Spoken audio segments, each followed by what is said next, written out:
This is Kim Meyer, host of Choose to Rise. Thanks for listening to the following broadcast on Public House Media.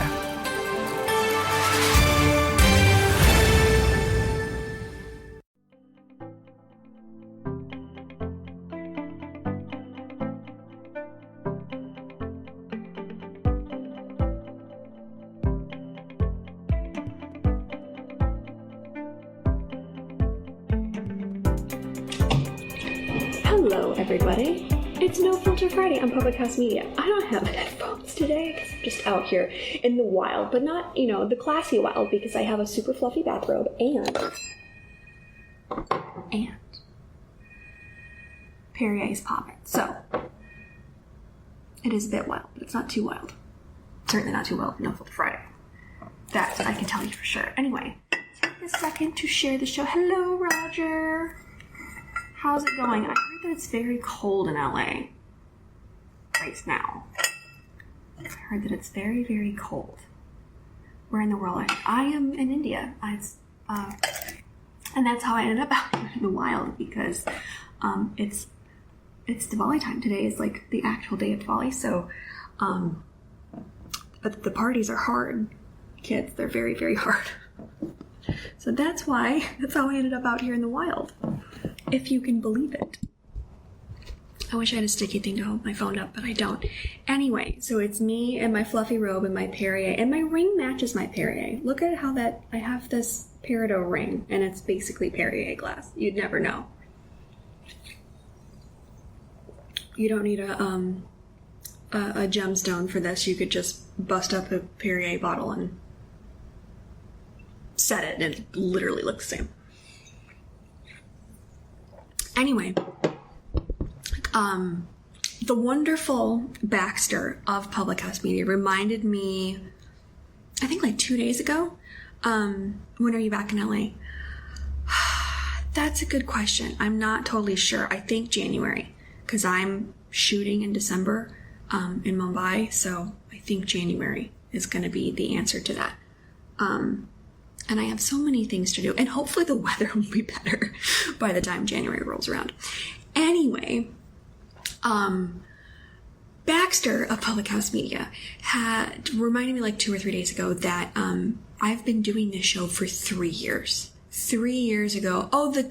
Thank God David Bobke. It sounds good. Oh, I was worried about that. Good. That's wonderful, because I don't have headphones today.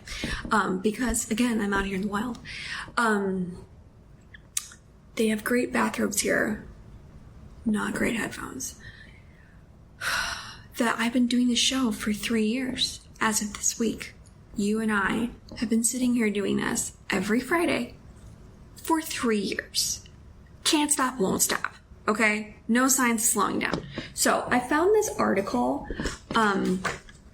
from Fortune, but it's back from 2017, but I still think it rings true today, so we're going to do like a little bit of a kind of a throwback, and we're going to see where we're at with this. And on top of it, I think it's a good idea to, now that morale is kind of low, to see what people can actually do in their lives to really kind of get on the train here and actually propel it forward in some way, shape, or form, or at least in their lives. Because not everything is, tweeting at Alyssa Milano. There are other things to do.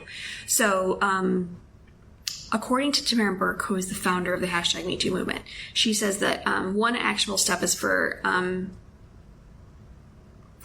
everybody involved to be accountable, and that includes bystanders. So, people seeing something going on need to, to make it perfectly clear that they don't tolerate it, and that they're not going to. There is no amount of gaslighting or back and forthing or whatever to dismiss what they saw with their own eyes. So that's one thing you can do, especially from something that you might not actually be directly involved in, but you might see something. And if you do see something, you have to break that spell of he said, she said, and be the bystander who has a zero tolerance policy. So ones at the ready, basically, according to Tamara Burke. The second one was from Shauna Thomas, who's the head of Ultraviolet, which is like a empowerment organization sort of thing. And she said, continue to expose and hold more Harvey Weinsteins accountable, but in other industries. Because let's be honest, old Harvey, like, he's an icon for sure. He's an icon of the hashtag #MeToo movement. And, you know, I guess you could say of entertainment in general. But there's more Harvey Weinsteins of more industries. Like, let's be honest with ourselves. Like, are the victims going to be, you know, celebrities that you've heard of? Probably not. Or maybe. Possibly. Depends on the industry. But there's plenty of people out there playing by Harvey Weinstein rules, although he is a very strange man.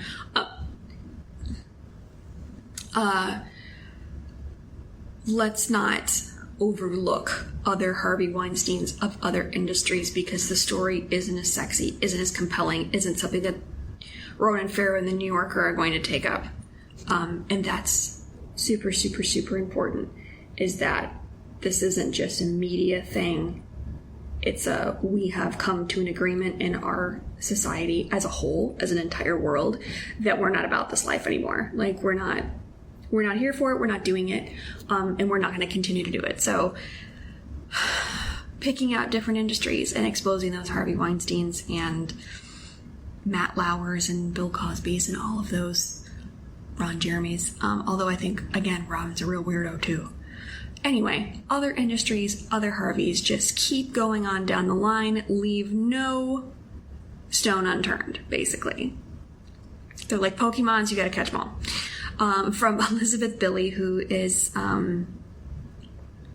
the head of a society for human resources management. She said, solid corporate policy and disciplinary action without retaliation, even if it comes back with a, you know, they don't find that there was an instance of harassment.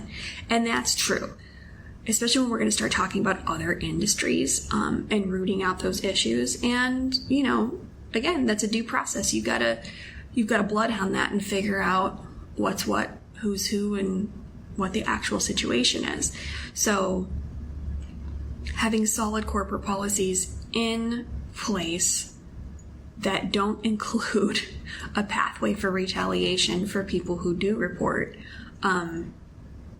because not having a plan is having a plan. It's planning to fail, right? Obviously. So having those ready to go before something happens, before somebody makes a complaint, before it's an emergency situation. And that goes for anything in life, right? Don't let it be an emergency before, you know, it gets to be to a place where, you know, now you're scrambling.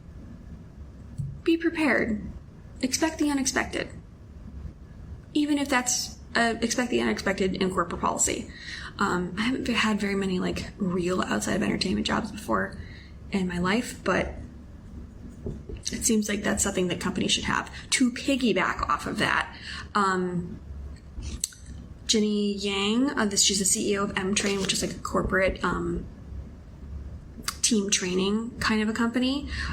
She said the company should have third-party, neutral third parties taking these sexual harassment complaints, taking the brunt of that. That way it's not involving inter-office politics, inter-company politics, and that's a third party who doesn't care about any of that is evaluating the situations in assessing what did and didn't happen and conducting their own investigation. Now, I'm not over really a big fan of outsourcing, but I think considering how much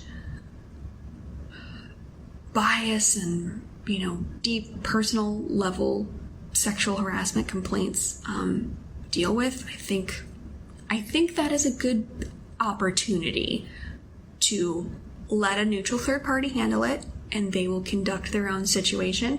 Everybody else just keeps working or takes a leave of absence or whatever needs to happen, and the wheels keep churning, and somebody else over here is doing the, you know, doing the scrub down.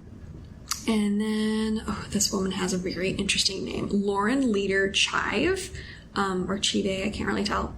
Either one, there's no accent mark. She's the CEO of All In Together.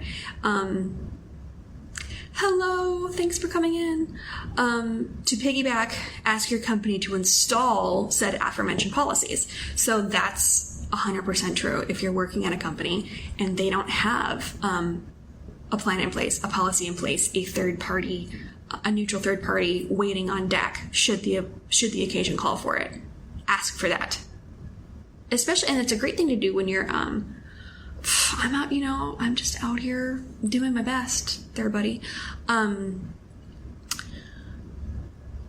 Asking for those things, especially when you're in the hiring process. I think now that we have a super hot jobs market and, a lot of people are going in for new positions are being created for people.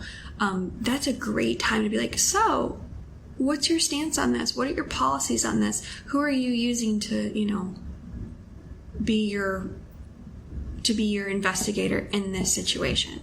And it's a good way to ask about kind of like, so what's going on over here? How much do you guys care about the situation? What's your tolerance policy like, without getting into like personal stories? Because I feel like if a company is prepared for these things, or they're getting prepared for these things, or they're open to suggestions on how to get prepared for these things, their tolerance level for it's going to be a lot lower than some places like, I don't know, or we don't do that. Like, okay, well, then I don't have time for your situation. So that's also a good one that almost anybody could do in your workplace, is ask about,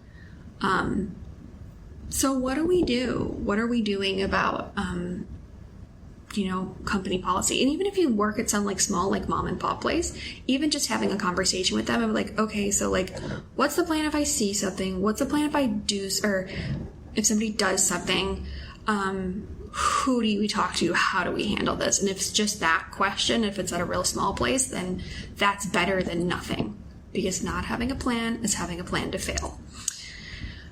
Okay, so Lee Gilmore is a professor of women's studies at Wellesley, and she said that it's not enough to just like have these incidents pop up and then deal with them, but and stuff them away in a back of a closet or in a file in a drawer somewhere, but to collect the data and find the patterns and inconsistency and see what you can do with that data. Because that's true. When you just, especially with something of this subject matter, sensitive subjects, people just want to stuff away and get rid of it. The earliest convenience, like just stuff it somewhere and we'll never talk about this again. And to be fair, a lot of these cases have NDAs, they have gag orders, they have all kinds of, arbitration, adjudication, and this, that, and the other thing. And a lot of times that does bar people from talking about it, but that doesn't preclude that company, that institution, whatever, from collecting data. Maybe it's nameless and faceless, it's just sequence of events, to look for patterns or inconsistencies, or like where they have blind spots, bottlenecks. And the thing is too, is like if you had any other aspect of your company, you'd be collecting data. You collect data on your market research and your customer demographics and all that stuff. Like, you're going to have to keep some inside data going too. That's also it behooves you to do that. And some companies keep a lot of data on their like employee retention, employee turnover, all that stuff. And I would imagine, again, I haven't had that many real jobs outside of entertainment, but I would imagine that your employee retention and turnover would have a lot of correlation with this sort of data. That's just my opinion, though. And then the last one, number 7, is the Equal Employment Opportunity Commission. Obviously, in a United States government regulatory body. It said that it sounds counterintuitive, but to support managers for taking claims up the flagpole. So, especially if you've instituted new policies, or you're trying to not clear the air, but like breathe new life, and like, okay, this is a policy that we're doing for this. This is how this is going to work, and rewarding the positively reinforcing that behavior of managers taking those new steps, instituting those new policies, and being that grease between employee wheels and higher ups, especially when it comes to fielding and reporting and shepherding claims of sexual harassment. So, if you can do any of those things, and I'm sure you can do one of the things on this list, I'm sure you can find something on there to do, even if it's just asking about what the plan is for this type of scenario at your workplace, or not even at your workplace, if you're just a bystander and you see something weird going on. As much as I love side eyes, that's not enough. Sometimes it is. Sometimes you can just be like, I see you. What's wrong with you? But other times you're really going to have to like break the spell of the he said, she said and put it out there and like make it abundantly clear that you can see what's going on and you're not here for it. No, but like literally no one's here for it. It's 2020. If you've survived the apocalypse, we're not doing this nonsense anymore. We're not. It's not happening. You're done. You're canceled. It's over. Knock it off. And maybe that will be enough if it gets nipped in the bud where it won't end up, being, again, an emergency. So I guess that's the overall arcing theme here. Don't let things get so bad that it's an emergency and that it's a crisis situation. Intervene. Have a plan, what to do, execute said plan. That sort of thing is worth its weight in gold because there's a lot of shock when you see these things or you hear these things. And if you have a plan in your mind, or if you've had any sort of training on something like that, you'll default to that as opposed to panic. And in my time of interviewing survivors of sex crimes and gender-based violence, some of the worst trauma that they encounter is people's reactions when they tell them. That's kind of the thing that alters the course of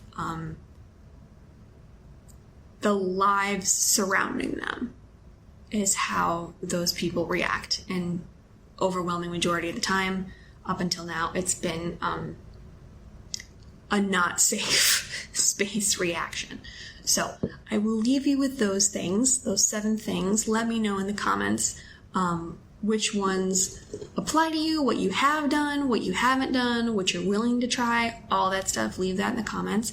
And then check out other shows on Public House Media that are not nearly as dark or dismal as No Filter Friday, like Choose to Rise or Disarming Disability, all these other wonderful shows. And we're on Amazon Music now, by the way. I put that link in my Instagram stories the other day.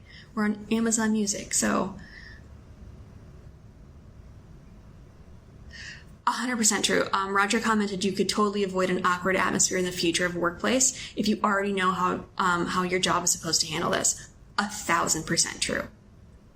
If you already know what to do, you're going to save everybody a lot of anguish, whether that be in time, resources, emotional turmoil, whatever. If you have a plan, you can execute it, just go. You don't have to sit around and think about it or make knee-jerk moves, because we all know knee-jerk moves very rarely, garner the desired result.